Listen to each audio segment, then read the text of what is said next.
প্রতিষ্ঠান কি সক্রিয় গবেষণার সঙ্গে যুক্ত? হাসপাতালে গবেষণার জন্য যোগ্য লোক আছে তো? এই সব প্রশ্নের উত্তর দেওয়ার পাশাপাশি বেসরকারি চিকিৎসা প্রতিষ্ঠানের নামের মধ্যে রিসার্চ শব্দটি থাকলে দেখাতে হবে গবেষণার প্রমাণ। ক্লিনিক্যাল এস্টাবলিশমেন্ট রুলের 4(2)C ধারাকে উদ্ধৃত করে রাজ্যের সব বেসরকারি হাসপাতাল নার্সিংহোমের জন্য নির্দেশিকা জারি করল স্বাস্থ্য দপ্তর। এই ধারায় বলা আছে, লাইসেন্সিং অথরিটির অনুমতি ছাড়া কোনো বেসরকারি চিকিৎসা প্রতিষ্ঠান তাদের নামে রিসার্চ শব্দটি ব্যবহার করতে পারবে না। রিসার্চ শব্দটি ব্যবহার করতে হলে চিকিৎসা গবেষণা সংক্রান্ত বিস্তারিত নথি জমা দিতে হবে লাইসেন্সিং অথরিটিকে। গবেষণার প্রমাণ দেখাতে না পারলে লাইসেন্স পুনর্নবীকরণ করা হবে না, সেরকমটাই হুঁশিয়ারি স্বাস্থ্য দপ্তরের।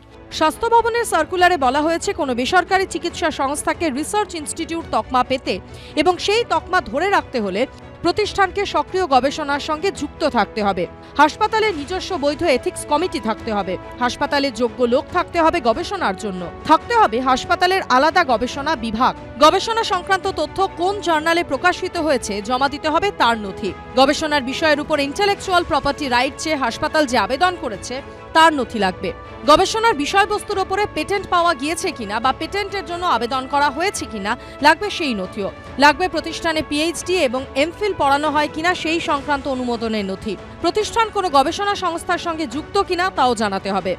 কিছু জায়গা আছে যারা এই শব্দটাকে ব্যবহার করে কিন্তু জেনুইনলি তারা রিসার্চটা করে না। আবার অনেকে আছে যারা জেনুইনলি রিসার্চটা করতে চায়।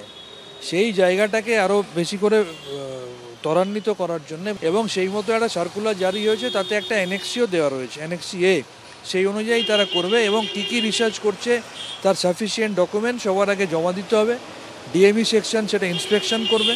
যদি মনে হয় সত্যি রিসার্চ অ্যাক্টিভিটি হচ্ছে তাহলে রিসার্চ কথাটা তারা ইউজ করতে পারবে এবং তার জন্য যা যা সুবিধা সব রকম সুবিধা তারা পাবে। আমাদের গভর্নমেন্ট অফ ওয়েস্ট বেঙ্গল বর্তমান যে সরকার, তারা নাম নিয়ে একটু বেশি বাড়াবাড়ি করে, রাজ্যের নাম পাল্টায়, জাতীয় সঙ্গীত পাল্টায়। অনেক সময় দেখা যাচ্ছে ছোট একটা নার্সিংহোম 5 বেডের, সেখানে অমুক নার্সিংহোম অ্যান্ড রিসার্চ, এইরকম জায়গায় দেখা যাচ্ছে যে কাজ কিছুই হয় না। এরকম করে টাকাগুলোকে ঘুরিয়ে অন্যভাবে ব্যবহার করা হয়। সরকার এটা দিয়েছে, তাদের লেখনি ছিল এত বছর ধরে, ওটাকে আপডেট করতে চাইছে, ডিজিটালি কম্পিউটারাইজ করতে চাইছে।